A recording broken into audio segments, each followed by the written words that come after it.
তারা আগুন জ্বালালো, এমন আগুন যা পাহাড় গলিয়ে দিতে পারে।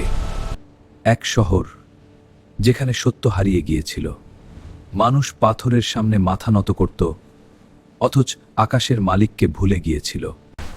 তিনি প্রশ্ন তুললেন, যা নিজেকে রক্ষা করতে পারে না, সে কিভাবে তোমাদের রক্ষা করবে?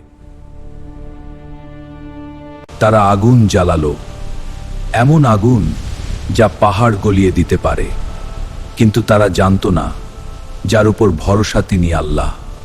আল্লাহ বললেন, হে আগুন, তুমি ঠান্ডা ও শান্ত হয়ে যাও। আর আগুন হয়ে গেল বাগান। যে আগুন আকাশ ছুঁয়েছিল, যে আগুনকে বানানো হয়েছিল শাস্তি হিসেবে, সেই আগুন আজ মাথা নত করেছে। কারণ এটি মানুষের আগুন, কিন্তু আদেশে যে নিজেকে শক্তিশালী ভাবত, আজ সে নীরব।